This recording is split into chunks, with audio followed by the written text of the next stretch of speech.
लंका दहन शीर्षक का शेष भाग। अब तक हमने प्रथम भाग में पहले और दूसरे पद्यांश का अर्थ देखा था। यहाँ पर तीसरे और चौथे पद्यांश का अर्थ देखेंगे। ये पंक्तियाँ तुलसीदास जी के द्वारा रचित हैं। आइए अर्थ देखते हैं। लपट कराल ज्वाल जाल माल, दहु दिसी धूम अकुलाने पहिचाने कौन काहिरे। लंका दहन मतलब लंका के जलने का जो उपक्रम था उसी का वर्णन यहाँ किया गया है कि लंका में किस तरह से हनुमान जी ने आग लगा दी है।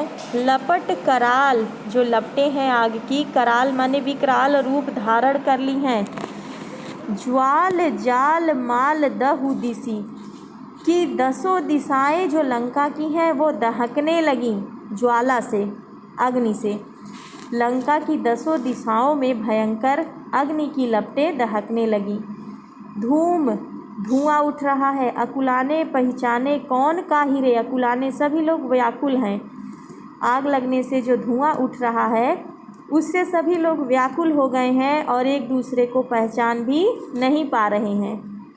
पानी को ललाट, और सब लोग पानी की तरफ दौड़ना चाहते हैं। सबको यही लग रहा है कि किसी तरह हम पानी के पास पहुंच जाएं, क्योंकि उनका शरीर अग्नि से जल रहा है। बिल लात जरे गात जात, और वो लोग बिलबिला रहे हैं, परेशान हो रहे हैं। जरे गात जात, जरे माने जल रहा है, गात माने शरीर, और उनका शरीर अग्नि से जलता चला जा रहा है, जिससे सभी लोग बिलबिला रहे हैं और पानी प्राप्त करने के लिए लालायित हैं। परे पाई माल जात भ्रात तू निबाहिरे। और क्या हो रहा है कि सब नष्ट हो, पाई माल मतलब नष्ट हो रहा है, सब कुछ अग्नि की लपटों में नष्ट हो रहा है। तो जो एक राक्षस है दूसरे राक्षस से कहता है, भ्रात हे भाई तू निबाहिरे, कि तुम मुझे बचाओ, हे भाई तुम मुझे बचाओ।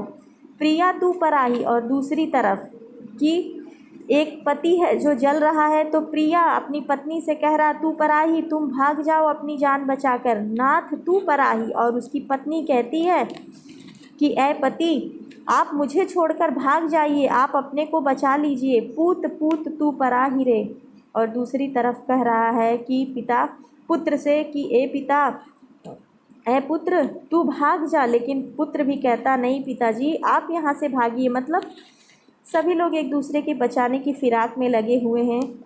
तुलसी बिलो की लोग व्याकुल बिहार कहें, कि जो लोग हैं वो बिल्कुल बिहाल हो गए हैं, परेशान हो गए हैं, व्याकुल हो कर के कह रहे हैं। ले ही 10 शीश, कि हे रावण, 10 सिर वाले रावण, अब 20 चख, चख मतलब आँख से, चाहिए देख लो, कि ऐ 10 सिर वाले रावण जिसके पास 20 आँखें हैं, अब तुम 20 आँखों से अपनी करनी का फल देख लो। वो ये कहना चाहते हैं कि सीता को बंधक बना करके जो तुमने अनर्थ किया है, अब उसका ये परिणाम अपनी 20 आँखों से देख लो।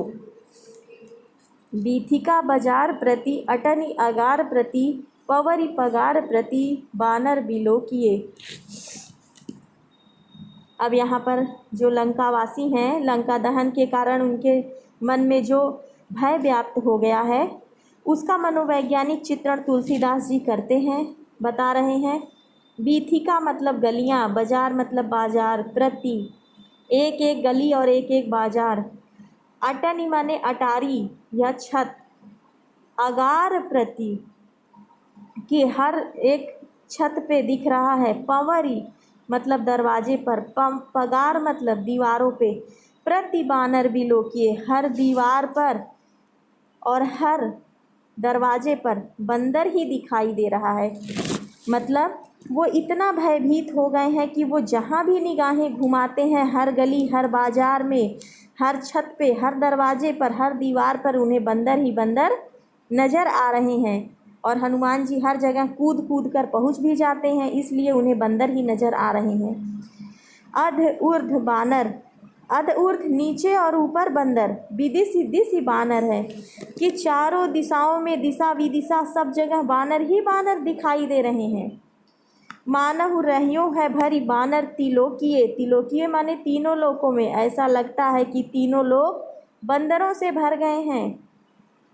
मूदी आँखी ही में उघारे आँखी आगे ठाड़ो, कि वो इतना भयभीत है कि जब मूदी अपनी आँखें बंद करते हैं ही में तो उनको अपने हृदय में ही बंदर दिखाई देने लगता है। उभारे आँख आगे ठाड़ो, और जब वो डर के एकदम से अचकचा के अपनी आँखें खोलते हैं तो उन्हें सामने भी बंदर ही नज़र आता है। धाई जाई जहाँ भी दौड़कर भागो, जहाँ तहाँ और को किए, कि और कोई कुछ नहीं कह सकता है, बानर के अतिरिक्त वहाँ कुछ भी नहीं है।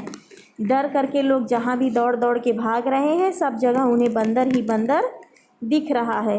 लेहु अब लेहु तब कोऊ न सिखायो, मानो सोई सतराई जाही जाही जाही रोकिए, कि लो लेहु अब लेहु, अरे लो अब लो, किए का मजा लो, तब कोऊ न सिखाए मानो, कि जब समझाते थे कि इस बंदर को कोई न छेड़ो तो कोई मानता नहीं था, और अब उस बंदर को छेड़ने का जो परिणाम है लंका दहन, अब उसका मज़ा सब लोग चखे।